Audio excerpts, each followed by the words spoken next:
Hello मेरे कक्षा 10 के प्यारे छात्रों, स्वागत है हमारे YouTube channel escape point coaching class में। Subject math class 10। यहाँ पे हम चर्चा करेंगे इसके बारे में। हमने कल चर्चा की थी आपके इसके पीछे वाले वीडियो में बहुपद के बारे में। तो वहीं बहुपद से जुड़ी हुई है पहली प्रश्नावली, ठीक है, जिसमें पी एक्स और इसके ग्राफ दिए हुए हैं, यक्स और वाई के। इसमें देखिए हम यहाँ पे आपको बताते हैं ग्राफ होते क्या है। अभी जैसे आप लेसन नंबर 7 में पढ़ेंगे निर्देशांक ज्यामिति। तो बच्चों निर्देशांक जो ज्यामिति होती है उसमें 4 चतुर्थांश होते हैं। ऐसे ही इस तरीके से बच्चों निर्देशांक ज्यामिति में 4 चतुर्थांश होते हैं। तो 4 चतुर्थांश होते कैसे हैं? इसमें ये होता है जैसे हमारा ये यक्स होता है और ये हमारा यक्स डैश, ये हमारा वाई और ये वाई डैश। तो इसमें 4 चतुर्थांश होते हैं। ये पहला होता है बच्चों, ये दूसरा होता है और ये तीसरा होता है और ये चौथा होता है। इस तरीके से 4 चतुर्थांश होते हैं, ठीक है। अब 4 चतुर्थांश में क्या होता है? ये प्लस का होता है, ये भी प्लस का होता है, ये माइनस का होता है, ये माइनस का होता है। अर्थात इसको हम कहते हैं भुज, भुज को यक्स कहते हैं।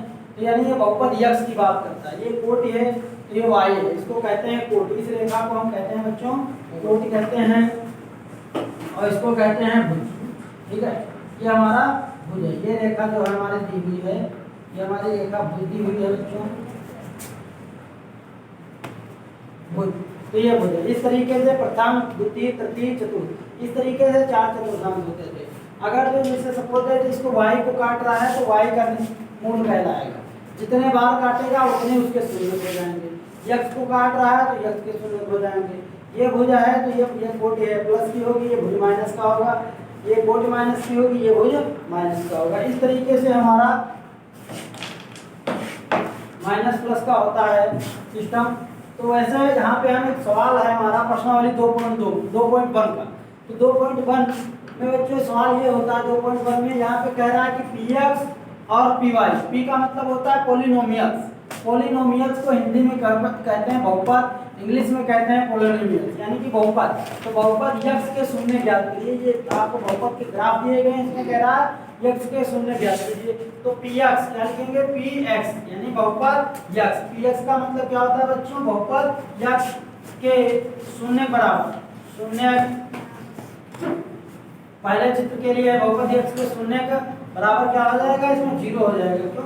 क्योंकि ये यक्स अच्छा है, ये वाई अच्छा है। तो यक्स अक्ष पे कहीं कोई रेखा काट नहीं रही है और ये मूल बिंदु कहलाता है। इस बिंदु को क्या कहते हैं बच्चों? मूल बिंदु कहते हैं। ये हमारा मूल बिंदु होता है। मूल बिंदु के निर्देशांक 0 0 होते हैं, ठीक है। इसका मान 0 होता है, मूल बिंदु का 0। तो इसका निर्देशांक 0 होता है, इसलिए इससे कोई मतलब नहीं है। अब कहीं भी यक्स अक्ष पे कोई बिंदु काट रहा है तो उसका मतलब होता है। इसीलिए पी एक्स के यहाँ पे शून्य 0 हो जाएंगे और पी वाई का शून्य 1 हो जाएगा। एक भी नहीं, इसका भी शून्य हो जाएगा। तो इस तरीके से होता है। अब यहाँ पे हमारा जैसे ये इसका दूसरा है तो इसमें पी एक्स यानी बहुपद यक्स यानी कि पी का मतलब होता है पॉलिनोमियल, पॉलिनोमियल का मतलब होता है बहुपद। बहुपद यक्स के शून्य, बहुपद यक्स के शून्य बराबर हो जाएगा हमारा कितना हो जाएगा बच्चों? 1 हो जाएगा। क्योंकि प्लस का है, यहाँ पे देखिए कट रहा है तो प्लस का हमारा कितना हो जाएगा? 1 हो जाएगा। इस तरीके से इसका बहुपद शून्य क्यों हो जाएगा? कितना हो जाएगा? 1 हो जाएगा। ये y का शून्य का। अब इसी तरीके से तीसरा है, इसमें लिखेंगे पी एक्स का शून्य, पी एक्स का शून्य यानी बहुपद x का शून्य बराबर हो जाएगा बच्चों, ध्यान दीजिए। बहुपद x का शून्य कितना है? यहाँ पे देखिए ये x अक्ष है, x अक्ष को कितनी बार काटा गया? 1 2 3। तो इसलिए इसके शून्य हो जाएंगे 3। तो इस तरीके से हमारे सवाल होते हैं कि जैसे इस तरीके से ग्राफ दिया होता है। अगर y के शून्य पूछ रहा है तो यहाँ पे y को एक बार काटा गया इसलिए इसका शून्य 1 हो जाएगा। यहाँ पे y को एक बार काटा गया इसलिए y का शून्य 1 हो जाएगा। लेकिन यहाँ इस ग्राफ में x को कहीं नहीं काटा गया है इसलिए x के शून्य 0 हो जाएंगे। इस ग्राफ में x को एक बार काटा गया है इसलिए उसका शून्य 1 हो जाएगा बहुपद का। इस ग्राफ में 1 2 3 यानी 3 बार इसको काटा गया इसलिए इसके शून्य का 3 हो जाएंगे। इस तरीके से शून्य को किया। तो इस तरीके से हमने ग्राफ के आधार पर आपको शून्य ज्ञात करने के बारे में बताया। यहाँ पर हमारा एक प्रश्नावली 2.2 का एक सवाल दिया है। प्रश्नावली 2.2 में सवाल दिए हैं कि x square minus 2x minus 8 व 6x square minus 3 minus 7x के शून्य ज्ञात कर शून्यकों के गुणांकों के बीच संबंध स्थापित कर उत्तर की जांच कीजिए। इस तरीके का मेरा यहाँ पे एक प्रश्न दिया हुआ है बच्चों, जिसके बारे में हम लोग पढ़ेंगे। तो यहाँ पे ध्यान देने की ये बात है बच्चों की, जैसे अभी मैंने आपको ग्राफ वाले सवाल बताया कि ग्राफ में कैसे हम शून्य ज्ञात करते हैं, वैसे यहाँ पर हमने इसके बारे में बहुपद के बारे में जब हमने पढ़ाया था इसके अगले वाले वीडियो में, पीछे वाले वीडियो में जो पढ़ाया था मैंने, उसमें मैंने बताया था कि जिसकी जितनी घात होती है उसके उतने शून्य होते हैं। तो ये आप लोग जानते हैं यहाँ इसकी बहुपद की घात कितनी है, 2 है, तो इसलिए इसके शून्य 2 होंगे। इसी तरीके से इस बहुपद की घात 2 है, इसीलिए इसके भी शून्य का 2 होंगे। अब यहाँ पे देखिए हमारा एक सवाल दिया है x² - 2x, x² - 2x - 8 = 0, ये हमारा एक सवाल दिया है। और एक हमारा सवाल दिया है 6x² - 3x 3 - 7x = 0। तो इस तरीके से इसको हम श्रेणी क्रम में लिख लेंगे, अर्थात और वही क्रम में, ठीक है। तो इसमें क्या होता है 6x² - 7x - 3, यानी घातों के घटते क्रम में, ये घातों का घटता क्रम और वही क्रम लिख लेंगे। तो इस तरीके से मैंने लिख लिया बराबर 0, मान लिया, इसको भी बराबर 0। अब इस तरीके के सवाल बच्चों जो हम करते हैं तो इनके शून्य ज्ञात करना है तो हम गुणनखंड करते हैं। सभी लोगों ने पढ़ा होगा गुणनखंड के बारे में। हम आज सीखेंगे कि कैसे हम गुणनखंड करते हैं, बहुत ही इजी तरीके से हम आपको यहाँ पे सिखाएंगे कि इसका गुणनखंड कैसे करेंगे, कैसे इसके शून्य ज्ञात करेंगे, कैसे इसके उत्तर की जांच करेंगे। इससे पहले हम इससे रिलेटेड सारे सूत्र और सब कुछ आपको लिखा दिए हैं, देखिए यहाँ ध्यान देंगे। हमारा ये x² - 2x - 1 = 0 है, तो क्या करेंगे बच्चों, यहाँ पे 8 है तो 8 के आप ऐसे फैक्टर करिए कि जोड़िए घटाइए तो हमारा 2 आए, और गुणा करिए तो 8 आए। तो हम फैक्टर करते हैं, देखिए 2 चक्कू 8, 2 दूनी 4, 2 एकम 2। इस तरीके से बच्चों हमने यहाँ पे फैक्टर कर लिए, इस तरीके से फैक्टर करिए। अब देखिए बच्चों 2 दूनी कितना होता है 4, और ये 2, 4 में अगर 2 हम घटा दें, यानी कि माइनस का 4 ले लें प्लस का 2 ले लें, हमने क्या बताया, यानी कि माइनस का 4 ले लें और प्लस का 2 ले लें, तो हमारा देखिए माइनस के 4 में जिसकी संख्या ज्यादा होती है चिन्ह उसी का बचता है बच्चों। तो यहाँ माइनस के 4 है, प्लस के 2 हैं, तो माइनस के 4 में प्लस का 2 जाएगा, तो हमारा प्लस का माइनस का 2 बचेगा, इस तरीके से। और गुणा करते हैं तो माइनस का 4 गुणे प्लस का 2 बराबर हो जाएगा, बराबर हमारा हो जाएगा -4 दूनी 8, बराबर हमारा कितना हो जाएगा 8 हो जाएगा, यानी माइनस प्लस माइनस होता है और 4 दूनी 8। तो इस तरीके से गुणनखंड की प्रोसेस होती है। गुणनखंड की प्रोसेस में क्या होता है, अंतिम संख्या का हम फैक्टर कर लेते हैं, उसी फैक्टर में ऐसे खंड बनाते हैं, ऐसे पार्टों में उसको तोड़ते हैं कि गुणा करें तो हमारा 8 आ जाए और जोड़ दें या घटा दें तो हमारा 2 आ जाए। तो यहाँ पे हमने इसका फैक्टर किया, 2 चक्कू 8, 2 दूनी 4, 2 एकम 2। हर पहाड़ा 10 बार पढ़ा जाता है बच्चों, जैसे 2 का है पढ़ते हैं, 2 एकम 2, 2 दूनी 4, 2 3 6, 2 चक्कू 8, 2 पंचे 10, 2 6 12, 2 7 14, 2 8 16, 2 9 18, 2 10 20। तो इस तरीके से हर पहाड़ा 10 बार पढ़ा जाता है। तो इसीलिए इसको हमने इसके फैक्टर किए, और फैक्टर में फैक्टरों के खंड बना 2 दूनी 4, यानी कि एक 4 और एक 2। तो माइनस का 4 ले लिए, प्लस का 2 ले लेंगे, तो माइनस के 4 में प्लस का 2 घट जाएगा तो माइनस का 2 बचेगा। तो ये हमारा रूल यहाँ फॉलो कर जाएगा। अब माइनस और प्लस माइनस हो जाएगा, गुणा कर देंगे तो 4 दूनी 8 हो जाएगा। तो इस तरीके से हमारा माइनस का 8 भी आ जाएगा और माइनस का 2 भी आ जाएगा। अब यहाँ गुणनखंड करते हैं बच्चों, तो ये हो जाएगा हमारा x² माइनस का हो जाएगा 2x माइनस का 8 बराबर 0 हो जाएगा।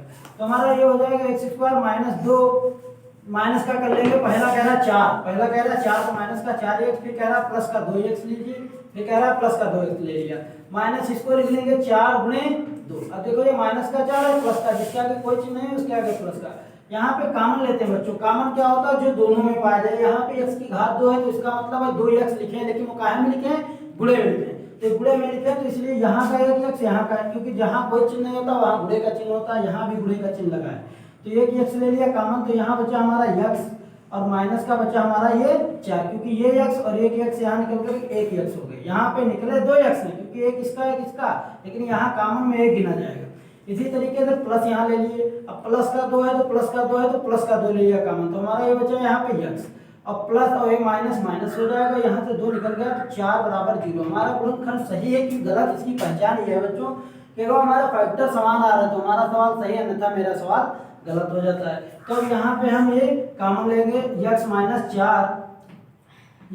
4 एक ब्रैकेट में हो जाएगा और हमारा एक ब्रैकेट में हो जाएगा x + 2 बराबर क्या हो जाएगा बच्चों 0 हो जाएगा। तो इस तरीके से हमारा हो गया फैक्टर हो गया। जब अब हम करते हैं जब x - 4 बराबर 0 तो x बराबर हो जाएगा हमारा 4, जब x + 2 बराबर 0 तो x बराबर हो जाएगा हमारा -2। तो x के शून्य हो जाएंगे, x के शून्य या मूल कह सकते हैं हम, शून्य यानी कि अल्फा, बीटा, शून्य अल्फा बराबर हो जाएगा -4 और बीटा बराबर हमारा हो जाएगा, सॉरी, अल्फा बराबर +4, बीटा बराबर हमारा -2।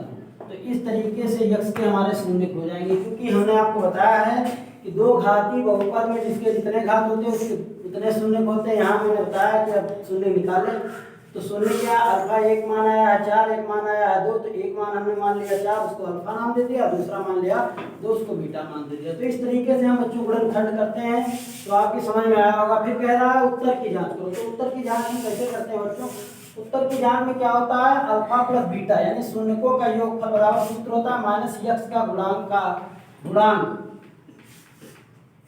बटे एक्स स्क्वायर का गुणांक। इस तरीके का मैंने आपको सूत्र पहले ही बता दिया है, ऐसा सूत्र होता है। इस तरीके का सूत्र बताया है कि अल्फा प्लस बीटा अर्थात शून्यकों का योगफल बराबर सूत्र होता है माइनस यक्स का गुणांक बटे एक्स स्क्वायर का गुणांक। गुणांक मतलब होता है बच्चों गुणे का अंक। अब देखिए यहाँ पे ध्यान देंगे, माइनस ये प्लस कितना है, प्लस का 4 है, तो प्लस का 4 लिख देंगे प्लस। अब फिर माइनस का कितना है, 2 लिख लेंगे, माइनस का 2 बराबर। अब कह रहा है माइनस एक्स का गुणांक, तो यहाँ पे सूत्र में माइनस है इसलिए माइनस लगाएंगे गुणे। अब कह रहा है यक्स का गुणांक, तो यक्स का गुणांक देखो बच्चों यहाँ पे कितना है, यक्स का गुणांक माइनस का 2 दर्शा रहा है। यक्स का गुणांक हमारा माइनस का 2 है, माइनस का 2, तो यहाँ पे लिख देंगे माइनस 2 हो जाएगा बटे एक्स स्क्वायर का गुणांक, तो एक्स स्क्वायर के गुणे का अंक, अंक माने गिनती, तो इसके गुणे में कोई गिनती नहीं है, तो जिसके गुणे में कुछ नहीं होता उसके गुणे में एक, जिसके भाग में कुछ नहीं होता उसके भाग में एक, तो इसलिए इसके बटे यहाँ हो जाएगा 1, तो हमारा हो जाएगा 4। माइनस और प्लस क्या होता है बच्चों, माइनस होता है, तो माइनस का 2 हो जाएगा बराबर माइनस माइनस प्लस का कितना हो जाएगा, 2 हो जाएगा। तो 4 प्लस के माइनस के 2 घट जाएंगे, तो 2 बराबर 2 हो जाएगा। LHS बराबर हमारा होगा RHS यानी लेफ्ट हैंड साइड बराबर राइट हैंड साइड। तो इस तरीके से हमने इसके शून्य भी ज्ञात कर लिए और उसके उत्तर की जांच भी कर दी। तो आपको अच्छा अगर समझ में आया है, कहीं पे दिक्कत है तो हमें कमेंट में बता सकते हैं, आपको नहीं समझ में आया तो भी बता सकते हैं। इसी तरीके से इसका एक दूसरा पार्ट वाक्य, दूसरा पार्ट ये है बच्चों, एक सवाल और दिया था कि 6x square minus 3 minus 7x बराबर, इसको भी हमने जीरो के यानी ये पूरा बहुपद जीरो मान लिया। अब क्या है, इसको हम अवरोही क्रम में लिखे, घातों के घटते क्रम में, यानी कि ये सबसे ज्यादा घात है, फिर उससे कम है, फिर उससे कम है।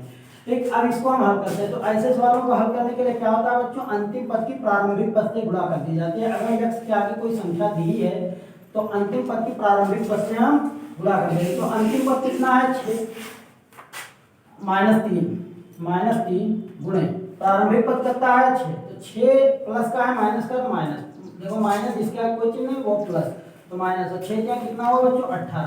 अब यहाँ 18 कैसे फैक्टर करो कि गुणा करो तो माइनस का 18 है और जोड़ो या घटाओ तो हमारा माइनस का 7 आ जाए। इस तरीके से इसको हमको तोड़ना है। तो माइनस का हमने 18 यहाँ पे लिख लिया। अब काटते हैं, बाद में माइनस लगा देते हैं, 2 9 18 और 3 3 9 3 करना 3 3 करना 3, तो इस तरीके से 3 3 बच्चों यहाँ हो जाएगा 9, तो ये हमारा 9 हो गया और ये हमारा कितने हो गए 2। तो 9 में अगर जो हम ये माइनस के 9 ले लें और प्लस का 2 ले लें तो 9 में 2 जाएगा 7 हो जाएगा, गुणा करेंगे तो 9 दूनी 18 और माइनस प्लस माइनस हो जाएगा और 9 दूनी 18 हो जाएगा और जोड़ेंगे तो माइनस के 9 में प्लस के 2 घट जाएंगे तो हमारा माइनस का 7 बचेगा। तो इस तरीके से इसके फैक्टर करेंगे, 6x स्क्वायर माइनस का 7x माइनस 3 बराबर 0 हो जाएगा बच्चों। तो ये हो जाएगा हमारा 6x स्क्वायर माइनस का 9x कर लेंगे, एक कह रहा माइनस लीजिए और फिर कह रहा प्लस का 2x ले लीजिए, 2x माइनस 3 बराबर हो जाएगा 0। इस तरीके से हमने इससे तोड़ कर दिए। अब देखिए इसमें भी 3 मिल रहा है, इसमें भी 3, क्योंकि 3 दूनी 6 3 3 है, तो इसको यहाँ पे हम ले लेते हैं 3x ले लिए कॉमन, तो यहाँ पे हमारा 1 2 बचा और 1 x बचा। देखो 3 दूनी 6 2 और 1 x बचेगा, माइनस 3 3 9, तो यहाँ पे 3 बचेगा। इसी तरीके से प्लस का 1 ले लेंगे कॉमन, तो हमारा यहाँ पे बच्चों क्योंकि जिसके गुणे में कुछ नहीं उसके गुणे में एक, जिसके भाग में कुछ नहीं उसके भाग में एक, जिसके आगे कोई संख्या नहीं उसके आगे, जिसके आगे कोई चिन्ह नहीं उसके आगे प्लस का चिन्ह, जहाँ पे दो संख्याओं के बीच कोई चिन्ह नहीं वहाँ गुणे का चिन्ह होता है। यहाँ प्लस का 1 ले लिए तो हमारा यहाँ पे हमने प्लस का 1 कॉमन ले लिया तो बचा 2x और प्लस माइनस माइनस का 3 बराबर होगा बच्चों 0। तो ये हमारा ये कॉमन हो जाएगा 2x माइनस 3 एक ब्रैकेट में और एक ब्रैकेट में हो जाएगा 3x प्लस 1 बराबर हो जाएगा 0। तो हो जाएगा जब 2x माइनस 3 बराबर 0 तो 2x बराबर हो जाएगा हमारा 3, तो x बराबर हो जाएगा हमारा 3/2। इसी प्रकार हो जाएगा जब 3x प्लस 1 बराबर 0, तो 3x बराबर हमारा हो जाएगा प्लस का बच्चों उधर जाएगा तो माइनस का 1 हो जाएगा। अब देखो 3 गुणे में है, 3 गुणे में है तो ये बटे में चला जाएगा, 3 गुणे में है ये बटे में चला जाएगा तो x बराबर हो जाएगा माइनस का 1/3। तो यहाँ पे बच्चों हमारा देख लीजिए x के शून्य जो आए हैं, x के जो शून्य आए हैं बच्चों वो कितने आए हैं, x के शून्य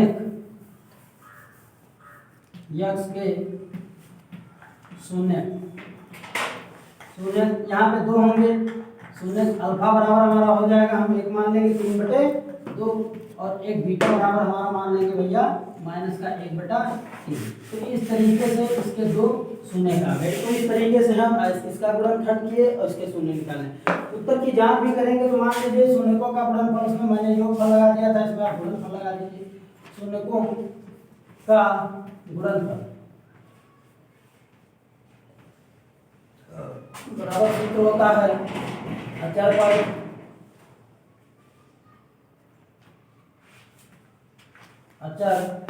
पद बटे एक्स स्क्वायर का गुणांक, अचर पद बटे एक्स स्क्वायर का गुणांक। तो वैसे ही हो जाएगा शून्यकों का गुणनफल यानी अल्फा गुणे बीटा। अचर पद, अब अचर पद बच्चों यहाँ ध्यान देंगे अचर पद कितना है, देख लीजिए इस सवाल में अचर पद कितना है हमारा माइनस का 3 है, तो -3 बटे एक्स स्क्वायर का गुणांक, एक्स स्क्वायर के गुणे का अंक कितना है 6, तो यहाँ लिख देंगे 6। अब ये हमारा अल्फा कितना दिया, अल्फा हमारा 3/2 गुणे बीटा हमारा माइनस का 1/3 बराबर हो जाएगा 3 का नाम 3 गुने 6 तो बराबर हमारा माइनस का 1/2 हो जाएगा। अब देखिए बच्चों यहाँ पे कहता है बीच में गुणे का चिन्ह होगा, क्या होता है बीच में गुणे का चिन्ह होता है तो कौन सी गुणा होती है, हर की हर, ये हर है, इसको हम कहते हैं ये हर, और ऊपर होता है अंश, ठीक है, और अंश की अंश यानी इसकी गुणा इससे होगी। तो 3 का नाम हो जाएगा 3 माइनस जिसके आगे कोई चिन्ह है इसके आगे प्लस माइनस 3 दूनी कितना हो जाएगा बच्चों 6 बराबर माइनस का 1/2। चाहे आप 3 का नाम 3 दूनी 6 तो -1/2 बराबर -1/2। तो LHS बराबर RHS। तो इस तरीके से लेफ्ट हैंड साइड बराबर राइट हैंड साइड, इस तरीके से हमने आपको ये सवाल सिखाया है। अगर जो आपको अच्छा लगा है, आपको समझ में आया है तो आप अपने दोस्तों को, मित्रों को इसके बारे में बताइए, हमारे चैनल के बारे में, कि हमारा चैनल है SK Pan कोचिंग क्लासेस। यहाँ पे आपको कक्षा 10 से रिलेटेड, कक्षा 11 से रिलेटेड, कक्षा 12 से रिलेटेड, कक्षा 9 से रिलेटेड मैथ और फिजिक्स पढ़ाई जाएगी। आपको कुछ दिन में केमिस्ट्री की भी क्लासेस देंगे हम, इंग्लिश की भी देंगे। फिलहाल आपको इस समय मैथ और फिजिक्स ही पढ़ाई जाएगी। तो अपने बच्चों को, साथियों को इसके बारे में बताइए और हमारे चैनल को लाइक कीजिए, सब्सक्राइब कीजिए और कमेंट में हमें बताइए कि आपको वीडियो कैसा लगा। अगर जो आपको कोई दिक्कत लग रही है तो हमें कमेंट में बता सकते हैं, हम उसमें सुधार करेंगे।